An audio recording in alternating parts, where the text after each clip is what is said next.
going to show you the technique that I found cured my misophonia. So I am going to make a sound and then you're going to repeat that sound back as perfectly as you can. Okay, let's begin. Okay, now we're going to try it again. I'm going to do 4 sounds and then you repeat the 4 sounds back to me as perfectly as you can.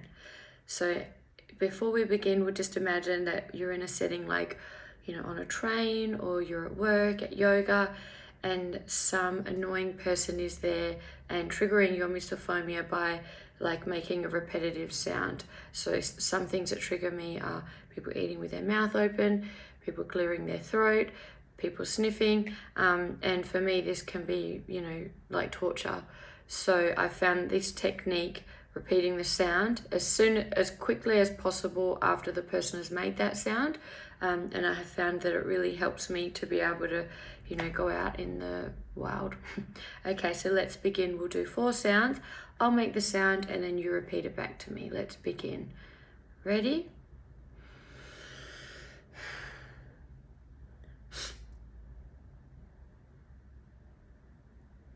Now I'm going to do another sound. You repeat that sound.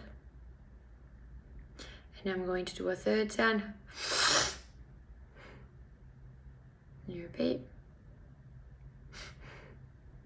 And you repeat.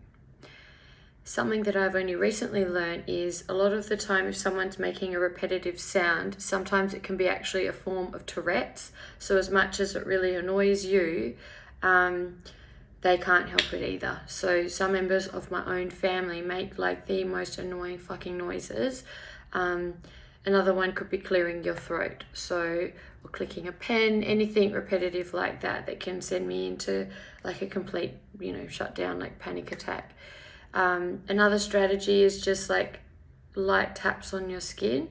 So if you can feel your stomach and, your blood pressure rising, this technique doesn't actually work for me, but it's something that I have found a lot of people have mentioned that works.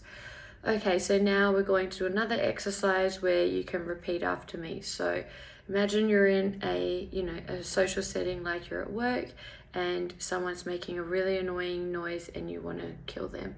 So what you can do to manage the situation is repeat the sound. So we'll begin.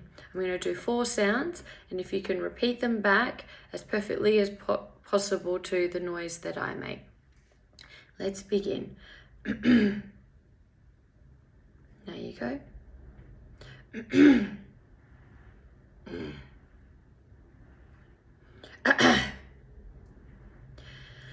And so another thing that's really good about this technique is sometimes if the person does have Tourette's or they're just being a bit gross because they've got like really terrible personal hygiene or whatever it might be, by you repeating that sound back to them, it makes them aware of the fact that they're making that sound and how it sounds.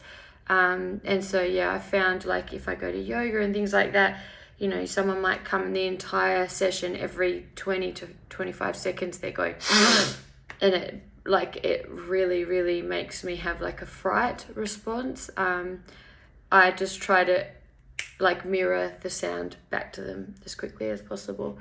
So this could also work in a setting where someone's clicking a pen. So they go click, click, click, click, click, and it annoys the fuck out of me. So I go, excuse me, can I please borrow your pen? I take the pen off them and count out loud. 1, click, 2, 3, and they'll be like, what are you doing? And I'll actually say to them, I have autism. The sound of you clicking that pen is making me feel really bad inside. It's like the type of feeling that you would get when you get flashed by a speed camera. Every time you click that pen, that's how I'm feeling. And so a coping mechanism that I do is I repeat the sound. So that's why I'm clicking the pen now. And then when I finish my 10 clicks, I give it back to them. And then they just look at you like you're a weirdo. But at least then they're aware of the fact that like you're suffering. And so, I think that the more people that talk about these types of things, I'm hoping the more it's sort of easier for people like us to exist and, have a life where we're contributing to society without like, being really distant from other people. So yeah, if you have any other strategies that have worked for you, please let me know. And I just want you to know you're not alone. You're not the only person that feels like this. It's going to be okay. And if you don't have anyone to talk to about this, please reach out, because I'm an open book and happy to talk about this now that I've reached this stage of my journey in misophonia. Okay, bye.